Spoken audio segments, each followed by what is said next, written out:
página 54. Leviatán, por Thomas Hobbes. Capítulo 15.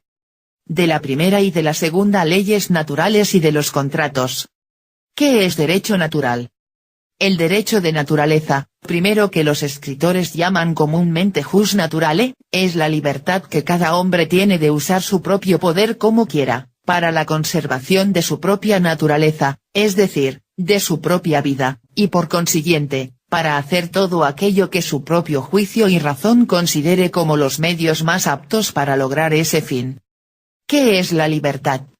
Por libertad se entiende, de acuerdo con el significado propio de la palabra, la ausencia de impedimentos externos, impedimentos que con frecuencia reducen parte del poder que un hombre tiene de hacer lo que quiere, pero no pueden impedirle que use el poder que le resta, de acuerdo con lo que su juicio y razón le dicten.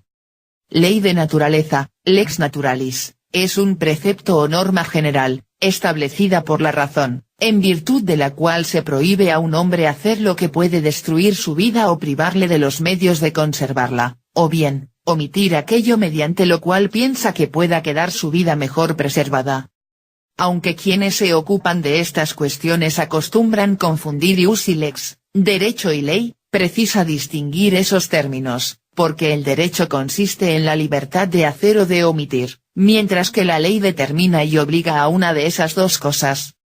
Así, la ley y el derecho difieren tanto como la obligación y la libertad, que son incompatibles cuando se refieren a una misma materia. La ley fundamental de naturaleza. La condición del hombre, tal como se ha manifestado en el capítulo precedente, es una condición de guerra de todos contra todos, en la cual cada uno está gobernado por su propia razón, no existiendo nada, de lo que pueda hacer uso, que no le sirva de instrumento para proteger su vida contra sus enemigos. TV escribe. Y así es, todos contra todos pero no al grado de arruinar a otros y con ellos arruinarse uno a la vez. Porque todo aquel que se dedica a perjudicar, en forma simple está generando las condiciones para vivir con miedo de ser atacado o cazado por quienes deja con vida. Si alguien necesita protección o guardaespaldas, es porque ha venido cometiendo atrocidades contra otros. En realidad, solo basta un asesino sagaz, experto en el arte de cazar, para aniquilar a un adversario que vive rodeado de enemigos letales. Los reyes, a pesar de contar con una guardia personal capacitada, pueden ser aniquilados por su misma guardia o más allegados. Hobbes escribe. De aquí se sigue que, en semejante condición, cada hombre tiene derecho a hacer cualquiera cosa, incluso en el cuerpo de los demás. Y, por consiguiente, mientras persiste ese derecho natural de cada uno con respecto a todas las cosas, no puede haber seguridad para nadie, por fuerte o sabio que sea, de existir durante todo el tiempo que ordinariamente la naturaleza permite vivir a los hombres. De aquí resulta un precepto o regla general de la razón, en virtud de la cual, cada hombre debe esforzarse por la paz, mientras tiene la esperanza de lograrla, y cuando no puede obtenerla, debe buscar y utilizar todas las ayudas y ventajas de la guerra. La primera fase de esta regla contiene la ley primera y fundamental de naturaleza, a saber, buscar la paz y seguirla. La segunda, la suma del derecho de naturaleza, es decir, defendernos a nosotros mismos, por todos los medios posibles. Segunda ley de naturaleza. De esta ley fundamental de naturaleza, mediante la cual se ordena a los hombres que tiendan hacia la paz, se deriva esta segunda ley, que uno acceda, si los demás consienten también, y mientras se considere necesario para la paz y defensa de sí mismo, a renunciar este derecho a todas las cosas y a satisfacerse con la misma libertad, frente a los demás hombres, que les sea concedida a los demás con respecto a él mismo. En efecto, mientras uno mantenga su derecho de hacer cuanto le agrade, los hombres se encuentran en situación de guerra. TV escribe. Existe un dicho, todo me es permitido, pero aquello que no me conviene, es mejor dejarlo sin efecto, por más que me agrade. Hobbes escribe. Y si los demás no quieren renunciar a ese derecho como él, no existe razón para que nadie se despoje de dicha atribución, porque ello más bien que disponerse a la paz significaría ofrecerse a sí mismo como presa, a lo que no está obligado ningún hombre. Tal es la ley del Evangelio: lo que pretendáis que los demás os hagan a vosotros, hacedlo vosotros a ellos. Y esta otra ley de la humanidad entera: quod tibi fieri non bis, alteri nefeceris. ¿Qué es renunciar un derecho? Renunciar un derecho a cierta cosa es despojarse a sí mismo de la libertad de impedir a otro el beneficio del propio derecho a la cosa en cuestión. En efecto, quien renuncia o abandona su derecho, no da a otro hombre un derecho que este último hombre no tuviera antes. No hay nada a que un hombre no tenga derecho por naturaleza, solamente se aparta del camino de otro para que éste pueda gozar de su propio derecho original sin obstáculo suyo y sin impedimento ajeno. Así que el efecto causado a otro hombre por la renuncia al derecho de alguien, es, en cierto modo, disminución de los impedimentos para el uso de su propio derecho originario. ¿Qué es la renuncia a un derecho? Se abandona un derecho bien sea por simple renunciación o por transferencia a otra persona. Por simple renunciación cuando el cedente no se preocupa de la persona beneficiada por su renuncia. ¿Qué es transferencia de un derecho? Obligación. Por transferencia cuando desea que el beneficio recaiga en una o varias personas determinadas. Cuando una persona ha abandonado o transferido su derecho por cualquiera de estos dos modos, dícese que está obligado o ligado a no impedir el beneficio resultante a aquel a quien se concede o abandona el derecho. Debe. Injusticia. Debe aquel, y es su deber, no hacer nulo por su voluntad este acto. Si el impedimento sobreviene, prodúcese injusticia o injuria, puesto que es sine jure, ya que el derecho se renunció o transfirió anteriormente. Así que la injuria o injusticia, en las controversias terrenales, es algo semejante a lo que en las disputas de los escolásticos se llamaba absurdo. Considerase, en efecto, absurdo al hecho de contradecir lo que uno mantenía inicialmente, así, también, en el mundo se denomina injusticia e injuria al hecho de omitir voluntariamente aquello que en un principio voluntariamente se hubiera hecho. El procedimiento mediante el cual alguien renuncia o transfiere simplemente su derecho es una declaración o expresión, mediante signo voluntario y suficiente, de que hace esa renuncia o transferencia, o de que ha renunciado o transferido la cosa a quien la acepta. Estos signos son o bien meras palabras o simples acciones, o, como a menudo ocurre, las dos cosas, acciones y palabras. Unas y otras cosas son los amos por medio de los cuales los hombres se sujetan y obligan, lazos cuya fuerza no estriba en su propia naturaleza, porque nada se rompe tan fácilmente como la palabra de un ser humano, sino en el temor de alguna mala consecuencia resultante de la ruptura. No todos los derechos son alienabilidad de los alienables. Cuando alguien transfiere su derecho, o renuncia a él, lo hace en consideración a cierto derecho que recíprocamente le ha sido transferido, o por algún otro bien que de ello espera. Trátase, en efecto, de un acto voluntario, y el objeto de los actos voluntarios de cualquier hombre es algún bien para sí mismo. TV escribe. Cuando la servidumbre es voluntaria, el amo es un benefactor, un ser elevado a quien se le ha conferido el poder. Hobbes escribe. Existen, así ciertos derechos, que a nadie puede atribuirse haberlos abandonado o transferido por medio de palabras u otros signos. En primer término, por ejemplo, un hombre no puede renunciar al derecho de resistir a quien le asalta por la fuerza para arrancarle la vida, ya que es incomprensible que de ello pueda derivarse bien alguno para el interesado. Lo mismo puede decirse de las lesiones, la esclavitud y el encarcelamiento, pues no hay beneficio subsiguiente a esa tolerancia, ya que nadie sufrirá con paciencia ser herido o aprisionado por otro, aun sin contar con que nadie puede decir, cuando ve que otros proceden contra él por medios violentos, si se proponen o no darle muerte. En definitiva, el motivo y fin por el cual se establece esta renuncia y transferencia de derecho no es otro sino la seguridad de una persona humana, en su vida, y en los modos de conservar esta en forma que no sea gravosa. Por consiguiente, si un hombre, mediante palabras u otros signos, parece oponerse al fin que dichos signos manifiestan, no debe suponerse que así se lo proponía o que tal era su voluntad, sino que ignoraba cómo debían interpretarse tales palabras y acciones. ¿Qué es contrato?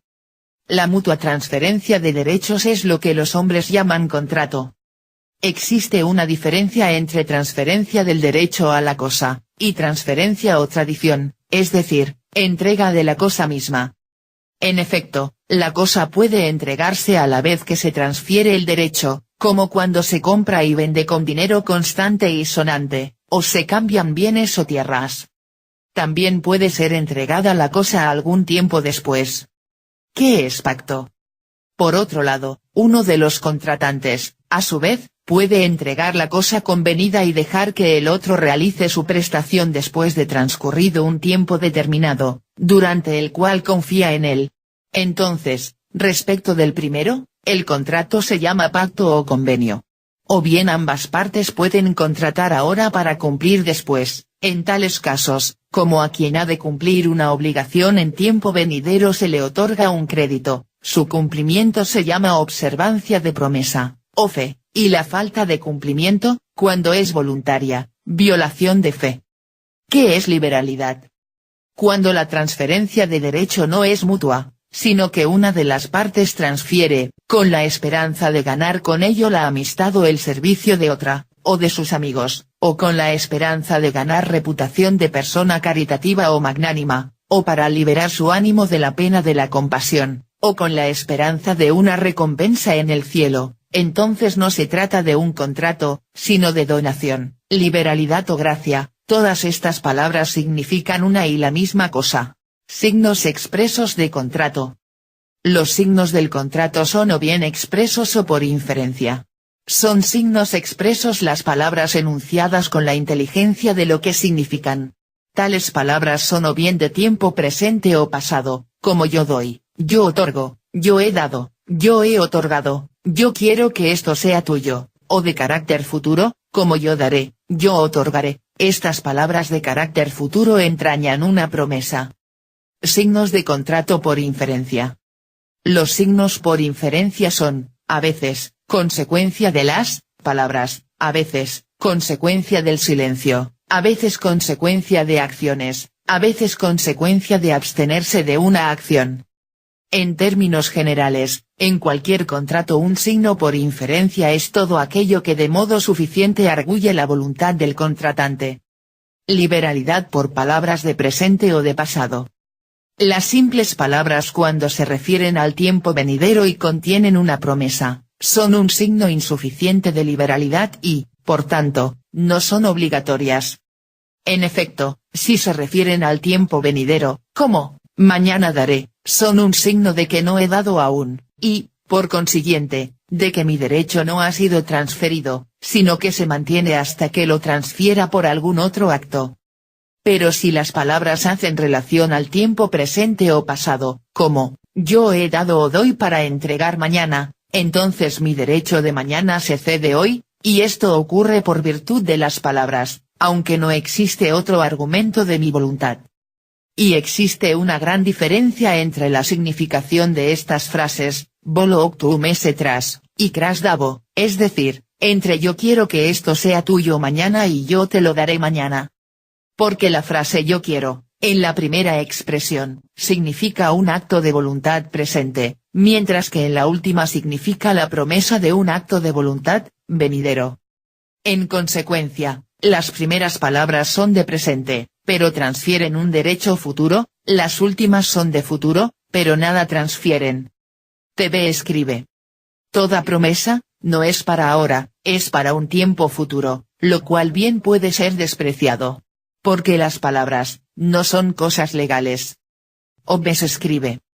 Ahora bien, si, además de las palabras, existen otros signos de la voluntad de transferir un derecho, entonces, aunque la donación sea libre, puede considerarse otorgada por palabras de futuro. Si una persona ofrece un premio para el primero que llegue a una determinada meta, la donación es libre, y aunque las palabras se refieran al futuro, el derecho se transfiere, porque si el interesado no quisiera que sus palabras se entendiesen de ese modo, no las hubiera enunciado así.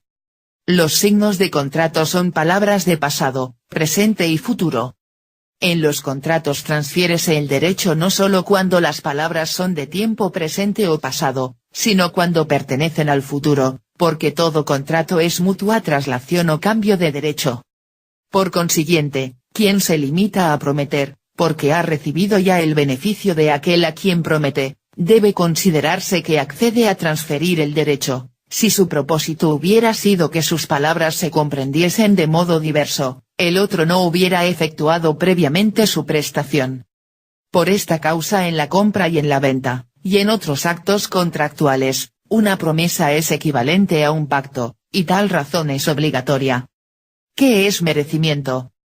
Decimos que quien cumple primero un contrato merece lo que ha de recibir en virtud del cumplimiento del contrato por su partenario, recibiendo ese cumplimiento como algo debido.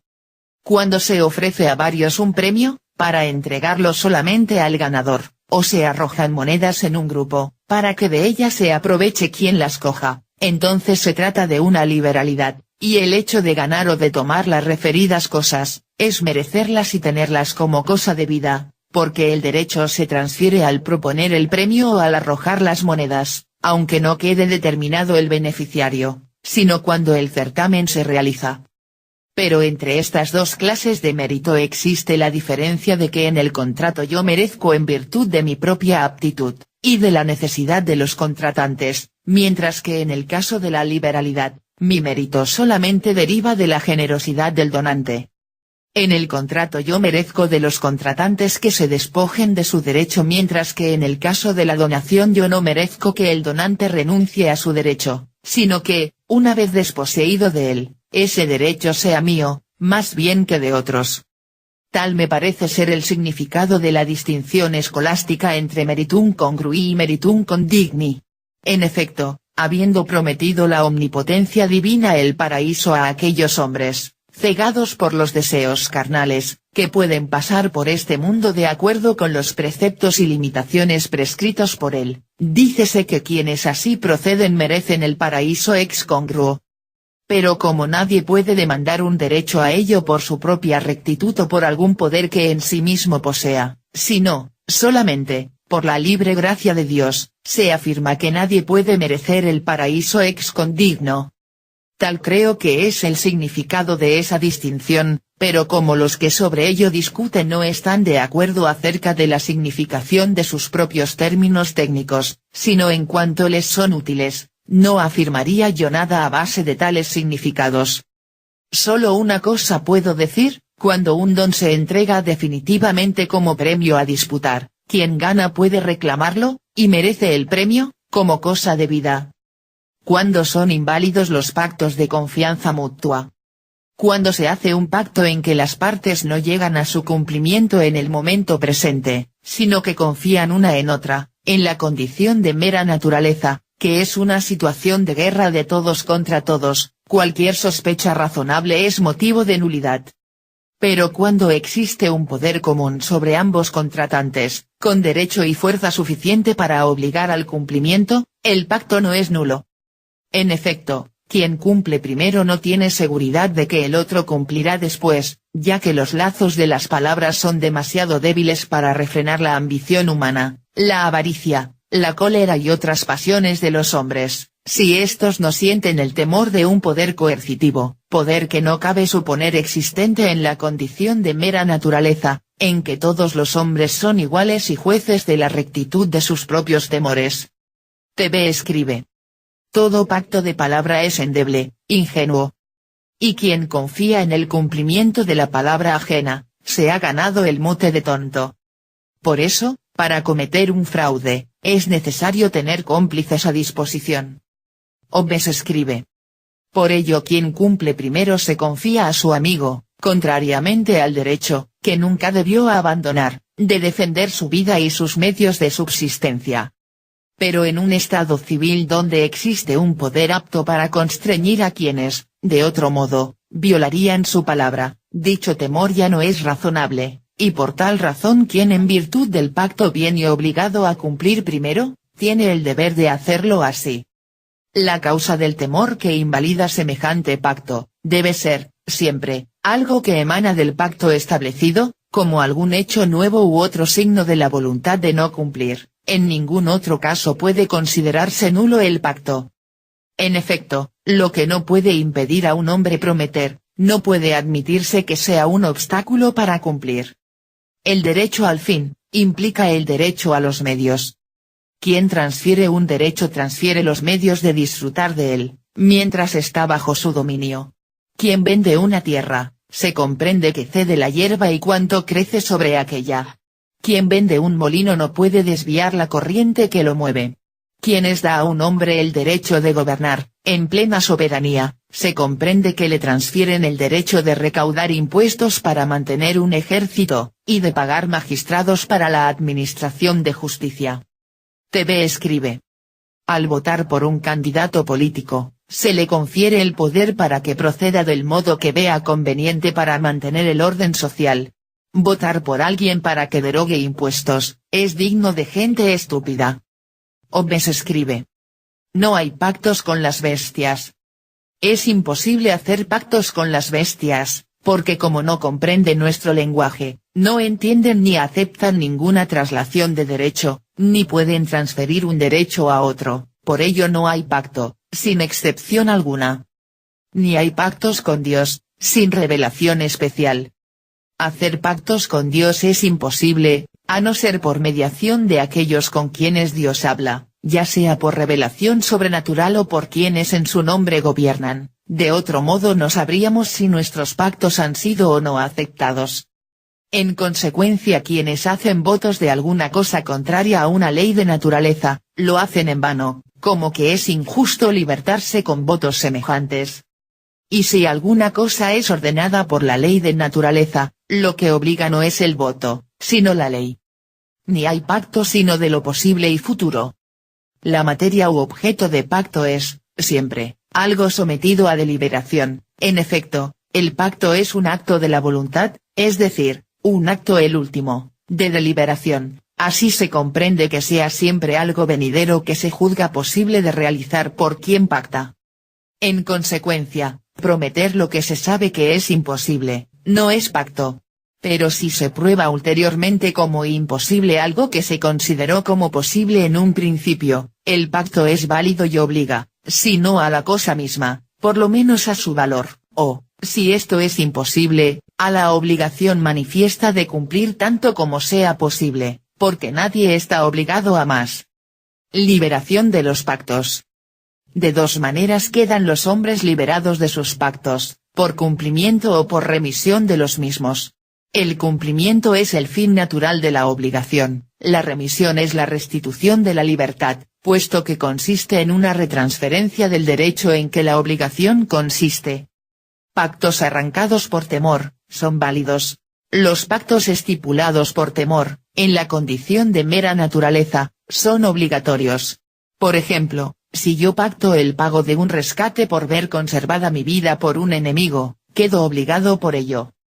En efecto, se trata de un pacto en que uno recibe el beneficio de la vida, el otro contratante recibe dinero o prestaciones, a cambio de ello, por consiguiente, donde, como ocurre en la condición de naturaleza pura y simple, no existe otra ley que prohíba el cumplimiento, el pacto es válido. Por esta causa los prisioneros de guerra que se comprometen al pago de su rescate, están obligados a abonarlo. Y si un príncipe débil hace una paz desventajosa con otro más fuerte, por temor a él, se obliga a respetarla, a menos, como antes ya hemos dicho, que surja algún nuevo motivo de temor para renovar la guerra. TV escribe. A veces, es necesario pactar, para ganar tiempo. Y, el más fuerte, ¿qué necesidad tiene de un pacto? Simplemente llega y arrasa, porque dar respiro a un enemigo, es exponerse de manera cretina.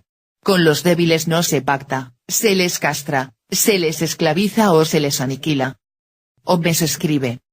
Incluso en los estados, si yo me viese forzado a librarme de un ladrón prometiéndole dinero, estaría obligado a pagarle, a menos que la ley civil me exonerara de ello. Porque todo cuanto yo puedo hacer legalmente sin obligación, puedo estipularlo también legalmente por miedo, y lo que yo legalmente estipule, legalmente no puedo quebrantarlo. El pacto anterior hecho con uno, anula el posterior hecho con otro.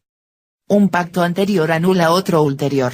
En efecto, cuando uno ha transferido su derecho a una persona en el día de hoy, no puede transferirlo a otra, mañana, por consiguiente, la última promesa no se efectúa conforme a derecho, es decir, es nula. Un pacto de no defenderme a mí mismo con la fuerza contra la fuerza, es siempre nulo, pues, tal como he manifestado anteriormente, ningún hombre puede transferir o despojarse de su derecho de protegerse a sí mismo de la muerte, las lesiones o el encarcelamiento. TV escribe. Por eso es válido ceder ante un acto de soborno, cuando la vida propia está en riesgo. Resistirse a un atraco, por parte de quien nos apunta con un arma de fuego, es antinatural. Si la violación es inminente, flojito y cooperando. Hobbes escribe. El anhelo de evitar esos males es la única finalidad de despojarse de un derecho, y, por consiguiente, la promesa de no resistir a la fuerza no transfiere derecho alguno, ni es obligatoria en ningún pacto. En efecto, aunque un hombre pueda pactar lo siguiente, si no hago esto o aquello, matadme, no puedo pactar esto otro, si no hago esto o aquello, no resistiré cuando vengáis a matarme. El hombre escoge por naturaleza el mal menor, que es el peligro de muerte que hay en la resistencia, con preferencia a otro peligro más grande, el de una muerte presente y cierta, si no resiste. Y la certidumbre de ello está reconocida por todos, del mismo modo que se conduce a los criminales a la prisión y a la ejecución, entre hombres armados, a pesar de que tales criminales han reconocido la ley que les condena. Nadie está obligado a acusarse a sí mismo. Por la misma razón es inválido un pacto para acusarse a sí mismo, sin garantía de perdón. En efecto, es condición de naturaleza que cuando un hombre es juez no existe lugar para la acusación. En el estado civil, la acusación va seguida del castigo. Y, siendo fuerza, nadie está obligado a tolerarlo sin resistencia. Otro tanto puede asegurarse respecto de la acusación de aquellos por cuya condena queda un hombre en la miseria, como, por ejemplo, por la acusación de un padre, esposa o bienhechor. En efecto, el testimonio de semejante acusador, cuando no ha sido dado voluntariamente, se presume que está corrompido por naturaleza, y, como tal, no es admisible. En consecuencia, cuando no se ha de prestar crédito al testimonio de un hombre, éste no está obligado a darlo. Así, las acusaciones arrancadas por medio de tortura no se reputan como testimonios. La tortura solo puede usarse como medio de conjetura y esclarecimiento en un ulterior examen y busca de la verdad. Lo que en tal caso se confiesa tiende, solo, a aliviar al torturado, no a informar a los torturadores, por consiguiente, no puede tener el crédito de un testimonio suficiente. En efecto, quien se entrega a sí mismos como resultado de una acusación, verdadera o falsa, lo hace para tener el derecho de conservar su propia vida. Finalidad del juramento. Corno la fuerza de las palabras, débiles como antes advertí, para mantener a los hombres en el cumplimiento de sus pactos, es muy pequeña. Existen en la naturaleza humana dos elementos auxiliares que cabe imaginar para robustecerla. Unos temen las consecuencias de quebrantar su palabra, o sienten la gloria o orgullo de serles innecesario faltar a ella. Este último caso implica una generosidad que raramente se encuentra, en particular en quienes codician riquezas, mando o placeres sensuales, y ellos son la mayor parte del género humano. TV escribe. Es normal que los políticos hagan promesas, que bien sabemos pueden cumplir y no están obligados a ello, ya que las condiciones cambian. Pero también es admirable, como una y otra vez, los votantes creen en esa pandilla de políticos rateros que solo se dedican al saqueo, a enriquecerse. Hobbes escribe. La pasión que mueve esos sentimientos es el miedo, sentido hacia dos objetos generales, uno, el poder de los espíritus invisibles, otro, el poder de los hombres a quienes con ello se perjudica. De estos dos poderes, aunque el primero sea más grande, el temor que inspira el último es, comúnmente, mayor. El temor del primero es, en cada ser humano, su propia religión, implantada en la naturaleza del hombre antes que la sociedad civil. Con el último no ocurre así, o, por lo menos, no es motivo bastante para imponer a los hombres el cumplimiento de sus promesas, porque en la condición de mera naturaleza, la desigualdad del poder no se discierne sino en la eventualidad de la lucha. Así, en el tiempo anterior a la sociedad civil, o en la interrupción que ésta sufre por causa de guerra, nada puede robustecer un convenio de paz, estipulado contra las tentaciones de la avaricia, de la ambición, de las pasiones o de otros poderosos deseos, sino el temor de este poder invisible al que todos veneran como a un dios, y al que todos temen como vengador de su perfidia.